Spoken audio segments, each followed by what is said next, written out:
YouTube চেনেলটিৰ জৰিয়তে অতি গুৰুত্বপূৰ্ণ কথা এটা আপোনালোকৰ মাজলৈ আনিবলৈ ওলাইছোঁ। আশা কৰোঁ মোৰ দৰে সমস্যা আৰু বহুজন মানুহৰ মাজতে হৈছে, বহুতেই ইয়াৰ ভুক্তভোগী হ'ব পাৰে। সেই ভাবি মই আজি এই চেনেলটোৰ জৰিয়তে এইখিনি কথা আপোনালোকৰ মাজলৈ আনিবলৈ প্ৰয়াস কৰিছোঁ। কথাটো হ'ল কি, আমি 2017 চনত যিবিলাক বিদ্যালয়বিলাকত শিক্ষকতা কৰি আছিল, সেইখন চৰকাৰী হওক বা বেচৰকাৰী হওক, চৰকাৰে এটা সুবিধা কৰি দিছিল যে ডাই স্কুল থাকিলে সেইবিলাক শিক্ষকতা কৰি থকাৰ মাজতে এটা মানে অপেন স্কুলিঙত DLEDৰ কোৰ্চ কৰিব পাৰে, যাৰ কাৰণে তেখেতসকলে মানে পিছত টেট পৰীক্ষাত অৱতীৰ্ণ হ'ব পৰা এটা সুযোগ কৰি দিছিল। তো আমি সেই সুবিধাটো লৈ 2017 চনত আমি মোৰ দৰে আৰু 50,000 মান শিক্ষকে এই সুবিধাটো লৈ তাৰ পৰা পৰীক্ষা দিছিলে আৰু DLEDত 18 মহীয়া DLED কোৰ্চটো সম্পূৰ্ণ কৰিছিল। আৰু এইটো চৰকাৰৰ ফালৰ পৰা দিছিল NIOS, national institute of open schooling. আজি হঠাতে সুপ্ৰিম কোৰ্টে এই NIOSৰ যিখন DLED সেইখনক মানে অবৈধ বুলি ঘোষণা কৰিছে। আৰু ঘোষণা কৰাৰ পিছতে যিবিলাক আমাৰ পোষ্ট ওলাইছে শিক্ষকতাৰ পোষ্টত, আমি সেই তাতে এপ্লাই কৰিব নোৱাৰোঁ। মোৰ দৰে আৰু বহুজনে ইয়াৰ পৰা বঞ্চিত হ'ব।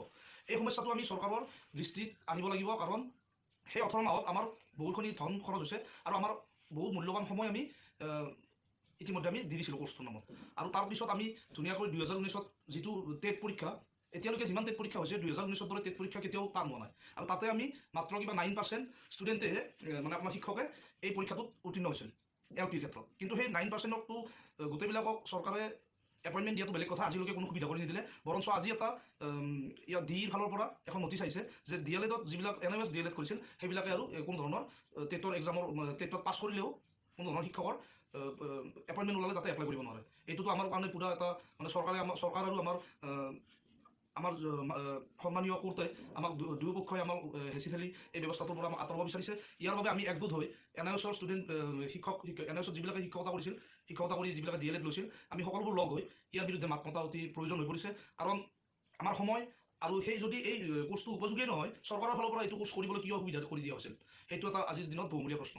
আৰু ইয়াৰ পৰা এইটো কথা নহয় যে আমি শিক্ষকৰ কাৰণে যোগ্য নহয়, আমাতকৈ বহুত ৰেগুলাৰত কৰি থকাবিলাকেও বহুত শিক্ষকৰ কাৰণে যোগ্যতা নহ'ব পাৰে। মই বিশেষকৈ মই নিজৰ ক্ষেত্ৰত কওঁ, যদিও মই LP পৰীক্ষা পাছ কৰিছোঁ, মোৰ গ্ৰেজুৱেশ্যনতো মেথছত মেজৰ আছিল আৰু য'ত মই 64% পাইছোঁ। আৰু ইমানখিনি নম্বৰ পায়ো আৰু ইমানখিনি পঢ়ি শুনিও আমি এটা সাধাৰণ LP স্কুলৰ শিক্ষকৰ পোষ্টৰ বাবে যোগ্য নহয় বুলি যেতিয়া চৰকাৰে ক'ব, তাত এটা হাঁহিৰ বাহিৰে বেলেগ একো কথা নাই। আমাক নিবনুৱাক উপলুঙা কৰা হৈছে আৰু ইয়াৰ পৰা নিবনুৱা সমস্যা বাঢ়িব। যিবিলাকে দুখীয়া ঘৰৰ ল'ৰা ছোৱালীয়ে বা শিক্ষক শিক্ষয়িত্ৰীয়ে যিবিলাকে প্ৰাইভেট স্কুলত 3,000 টকা দৰমহাত চাকৰি কৰিও নিজৰ ফিজ দি DLED পৰীক্ষা পাছ কৰিছিল, সেইবিলাকো আজি বঞ্চিত হ'ব লগা হ'ল এই কোৰ্ট আৰু চৰকাৰৰ এইবিলাক হিচাপৰ কাৰণে। তেতিয়াতে ক'ব লাগিছিল যে NIOS বৈধ নহ'ব পাৰে, তেতিয়াৰ পৰাতো একো ওলোৱা নাছিল। আজি আমি যদি কৈছোঁ, আমি যদি অবৈধ বুলি আমাক ঘোষণা কৰা হৈছে, এতিয়ালৈকে যিমান এপইণ্টমেণ্ট পাইছে সেইবিলাককো আঁতৰাই দিয়ক। NIOSৰ ফালৰ পৰা যিমান এপইণ্টমেণ্ট হৈছে সেইবিলাককো আঁতৰাব লাগিব। আৰু নতুনকৈ যিবিলাক পোষ্ট ওলাইছে তাতে আমি NIOSৰ যিমান ষ্টুডেণ্ট আছোঁ একগোট হৈ তাৰ ওপৰত আমি আৰু নিজৰ ফালৰ পৰা হাইকোৰ্ট কৰিব লগা হৈছে। আমি হাইকোৰ্টত যাব লাগে, চব একগোট হ'ব লাগে, নহ'লে কিন্তু আমাৰ এই সমস্যা আৰু দৃষ্টিভংগী নহ'ব। আমি বাহুল্যমী কৰি বহু কথা পাতি থাকোঁ, আমি ইউটিউবত আমি ভিডিঅ' দিব পাৰোঁ নিজৰ ঘৰুৱা সমস্যা, ঘৰখন দেখুৱাৰ কাৰণে। এইবিলাক ইমান গুৰুত্বপূৰ্ণ বিষয় নহয়। গুৰুত্বপূৰ্ণ বিষয়টো হ'ল এই যে হাজাৰ যিবিলাক বয়স ফাটি দিয়া শিক্ষকো আছে, এইবিলাকৰ পিছৰ অৱস্থা কি হ'ব? 3,000 টকাত চাকৰি কৰি ইমান দিনে প্ৰাইভেট ছেক্টৰত চাকৰি কৰি স্কুলত শিক্ষকে ছাত্ৰৰ জীৱনটো গঢ়িলে, কিন্তু সেই শিক্ষকবিলাকৰ পৰিয়ালবিলাকৰ কি সমস্যা হ'ব? যিবিলাকে ফুলি কোৱালিফাইড, আমি অকল ডিগ্ৰী পাছ কৰি বহি থকা নাই, ডিগ্ৰী পাছ কৰাৰ পিছত DLED পাছ কৰিছোঁ, DLEDৰ পিছত আমাক চৰকাৰে পতা টেট পৰীক্ষাত আমি পাছ কৰিছোঁ, কিন্তু আজি চৰকাৰে আমাক ইয়াৰ পৰা বঞ্চিত কৰিবলৈ ওলাইছে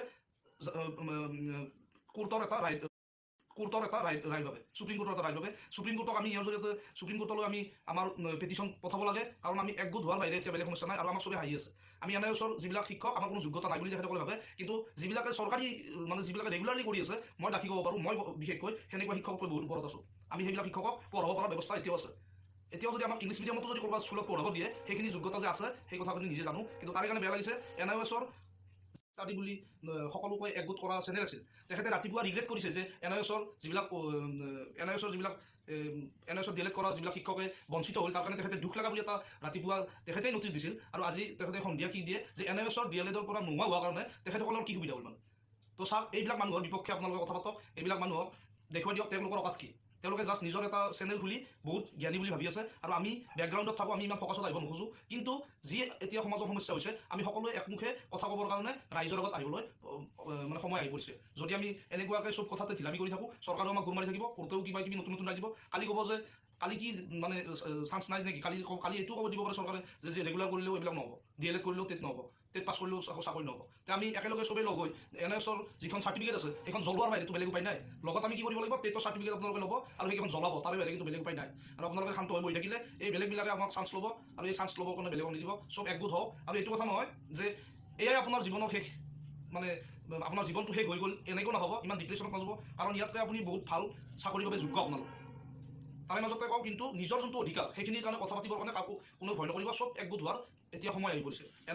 NIOSত পাছ কৰা সকলো মই যিবিলাকে এতিয়ালৈকে চাকৰি পাবলৈ মানে চাকৰি পোৱা নাই কিন্তু আশাৰে বাট চাই আছে, সেই মানুহবিলাকক কৈছোঁ একগোট হওক আৰু আপোনালোকে কোৰ্টৰ দ্বাৰস্থ হওক, হৈ এই যিটো আমাৰ পোষ্ট ওলাইছে ইয়াৰ এগেইনষ্টত এপ্লাই কৰক। এপ্লাই কৰি নিজৰ সমস্যাবিলাক কওক, আমাৰ খৰচবিলাক কওক, আমাৰ সময়বিলাক ঘূৰাই দিবলৈ কওক চৰকাৰক, আৰু লগতে কোৰ্টকো আমাৰ সময়বিলাক ঘূৰাই দিবলৈ দিয়ক।